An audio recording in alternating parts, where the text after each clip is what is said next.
تمام دیکھنے اور سننے والوں کو پیار بھرا سلام۔ ایک دفعہ حضرت خواجہ غریب نواز اس راستے پر بیٹھ کے جو سیدھا بت خانے کو جاتا تھا، کیا دیکھتے ہیں کہ 11 لڑکیاں ڈھولکی بجاتی ہوئی ہاتھ میں پھولوں کا تھال پکڑے ہوئے بت خانے کی طرف جا رہی تھیں۔ آپ نے دیکھا ایک لڑکی کے سر پر سرخ دوپٹہ ہے اور ہاتھ میں لڈوؤں کا تھال ہے۔ آپ نے سوچا چل کر دیکھتے ہیں کہ یہ بت خانے میں کیا کرتی ہیں۔ آپ ان کے پیچھے پیچھے ہو لیے اور بت خانے کے قریب پہنچے۔ 10 لڑکیاں باہر رک گئیں اور ایک لڑکی جس کے سر پر سرخ رنگ کا دوپٹہ تھا اور ہاتھ میں لڈوؤں کا تھال تھا، وہ اندر چلی گئی اور سب سے بڑے بت کے پاس جا کر لڈوؤں کا تھال رکھا اور کہا، بھگوان میری شادی ہے، لڈو کھاؤ۔ اور دوسری بار کہا، بھگوان میری شادی ہے، لڈو کھاؤ۔ بھگوان نے تو خاموش ہی رہنا تھا کیونکہ پتھر کبھی بولا کرتے ہیں۔ اس لڑکی نے تیسری مرتبہ پھر کہا، بھگوان لڈو کھا، میری شادی ہے۔ بھگوان پھر چپ ہے۔ اتنے میں خواجہ خواجگان جو سب دیکھ رہے تھے بول پڑے کہ او دوزخ کے پتھر، لڑکی نے 3 بار تجھے لڈو کھانے کو کہا، کھاتا کیوں نہیں؟ لڈو کھا۔ آپ کا یہ کہنا تھا۔ وہ بت لڈو کھانے لگا اور سارا تھال خالی کر دیا۔ لڑکی ہکی بکی یہ سارا ماجرا دیکھ رہی تھی۔ لڑکی خالی تھال لے کر باہر آئی۔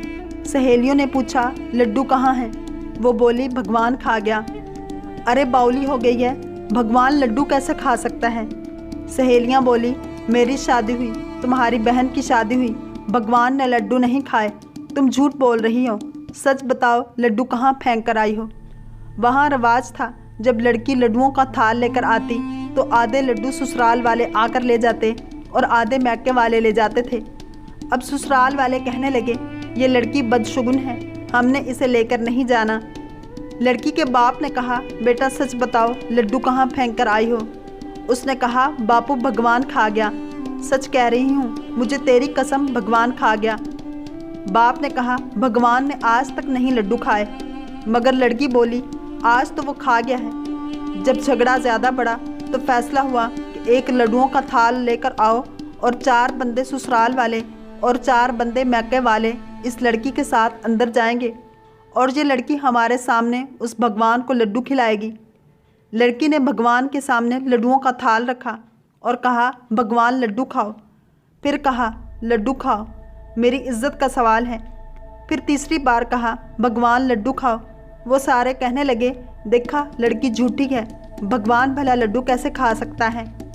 ہمیں یہ دلہن نہیں چاہیے۔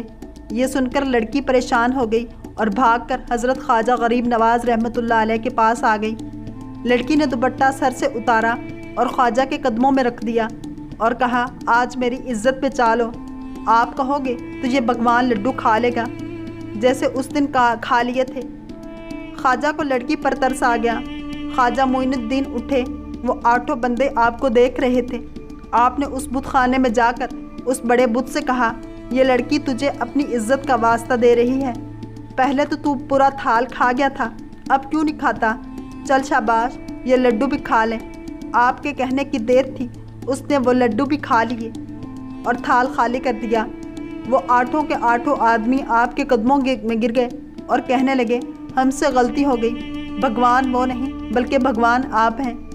حضرت خواجہ غریب نواز رحمۃ اللہ علیہ نے کانوں کو ہاتھ لگایا اور کہا، نہ یہ بھگوان ہے اور نہ میں بھگوان ہوں، اور سجدہ کر کے فرمایا، الحمدللہ رب العالمین، بھگوان تو وہ اللہ رب العزت کی ذات ہے جو سب سے بڑا ہے اور جس نے ہم سب کو پیدا کیا۔ یہ سن کر وہ لڑکی اور 8 کے 8 لوگ مسلمان ہو گئے۔ تمام پجاریوں کا سردار شادی دیو تھا۔ خواجہ بزرگ کے تشریف لانے سے جب اس نے مندر کی اور بت خانوں کی ویرانی دیکھی تو غصے میں بھڑک گیا اور خواجہ صاحب کو تکلیف پہنچانا چاہا، مگر جو ہی اس مرد قلندر نے ایک نگاہ ڈالی، شادی دیو اور اس کے ساتھی کانپ کے اور قدموں میں گر کر مشرف با اسلام ہوئے۔ اس کا اسلامی نام سعد رکھا گیا۔ اسلام کی ترقی اور عروج دیکھ کر رائے پتھورا کو بڑی تشویش ہو گئی اور اس نے اسلام کی ترقی کو جادو سے روکنا چاہا۔ اپنے خاندانی گرو اجے پال کی طرف متوجہ ہوا۔ یہ ہندوستان کے سب سے باکمال اور مشہور جادوگروں میں سے تھا۔ اجمیر کے قریب ایک جنگل میں رہتا تھا۔ اجے پال کو بلا کر خواجہ صاحب کا سارا حال بتا دیا۔ اجے پال ان کی کرامتوں کا معمولی سمجھا اور راجہ کو یقین دلا دیا کہ وہ بہت جلد انہیں اجمیر سے نکال دے گا۔ مرگ چھالے پر بیٹھا اور اپنے تمام چیلوں کے ساتھ انا ساگر روانہ ہوا جہاں خواجہ صاحب قیام فرما تھے۔ جادوگروں کا یہ لشکر اڑن شیروں پر سوار اور ہاتھوں میں اسلحے کا کوڑا لیے ہوئے چیختا چلاتا ہوا انا ساگر کے قریب آ پہنچا۔ کچھ نو مسلم رفقا یہ منظر دیکھ کر خوفزدہ ہو گئے، لیکن خواجہ صاحب نے ایک حصار اپنی انگلی سے کھینچ کر فرمایا، اس کے اندر ہی رہنا، باہر نہ جانا، محفوظ رہو گے۔ اجے پال اور اس کے ساتھیوں نے اپنے ہاتھ سے اسلحے چھوڑ دیے، جو تیزی سے خواجہ صاحب کی طرف بڑھے، مگر حصار تک پہنچ کر سب کے سب جل گئے۔ اس ترکیب سے جب ناکام ہو گئے تو جادوگروں نے آگ برسانا شروع کر دیا، مگر وہ آگ بھی خواجہ صاحب اور ان کے ساتھیوں کا کچھ بگاڑ نہ سکی، بلکہ الٹے وہ آگ پلٹ کر انہیں جلانے لگی۔ جب یہ تدبیر ناکام ہو گئی تو اجے پال نے آسمان کی طرف اڑ کر فضا سے حملہ کرنا چاہا اور اس ارادے سے وہ آسمان کی طرف اڑا۔ خواجہ صاحب کی نظر اس پر پڑی، فوراً آپ نے اپنے جوتیوں کو اشارہ کیا کہ وہ اس بے دین کو نیچے اتار لائیں۔ جوتیاں اڑیں اور آن کی آن میں اجے پال کے سر پر پہنچ کر تڑا تڑ پڑنے لگیں۔ وہ جوتیاں اسے نیچے اتار لائیں۔ اب اجے پال کے حجاب اٹھ چکے تھے اور اس نے سمجھ لیا تھا کہ سحر بیکار ہے۔ آنکھوں میں اشک ندامت بھر لایا اور معافی چاہی۔ خواجہ صاحب نے معاف فرما دیا اور وہ صدقے دل سے مسلمان ہو کر آپ کے حلقہ ارادت میں داخل ہو گیا۔ خواجہ صاحب نے اس کا نام عبداللہ رکھا۔ اس کے ساتھی بھی مسلمان ہو گئے اور جتنے لوگوں نے یہ واقعہ دیکھا سب اسلام میں داخل ہو گئے۔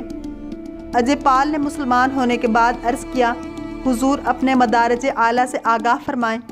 آپ نے مسکرا کر فرمایا، آنکھیں بند کرو۔ آنکھیں بند کرتے ہی اس نے دیکھا کہ تمام حجابات اٹھنے لگے۔ عالم برزخ بام ہائے فلک حتیٰ کہ عرش اعظم تک کی سیر کرا دی۔ جب اس کی طبیعت سیر ہو گئی تو حکم دیا، انہیں کھولو۔ آنکھیں کھول کر حضور کے قدموں پر گر پڑا۔ آپ نے شفقت فرما کر اٹھایا اور اتنا کرم فرمایا کہ اس کو اولیاء کاملین کے درجہ تک پہنچا دیا۔ اب ایک اور التجا پیش کی، انہوں نے حیات ابدی طلب کی۔ حضور تبسم فرما کر بارگاہ رب العالمین میں عرض گزاری، جس پر اسے شرف قبولیت سے نوازا گیا۔ کہا جاتا ہے کہ عبداللہ زندہ ہیں اور بھولے بھٹکے مسافروں کو راستہ بتاتے ہیں۔ اجمیر اور گرد و نواح کے لوگ انہیں عبداللہ بیابانی کے نام سے پکارتے ہیں۔ واللہ تعالی عالم ورسولہ عالم۔ اگر آپ کو یہ ویڈیو پسند آئی ہے تو لائک، شیئر اور سبسکرائب کرنا مت بھولیے تاکہ ایسے ہی اسلامک انفارمیٹیو ویڈیوز آپ تک پہنچتی رہیں۔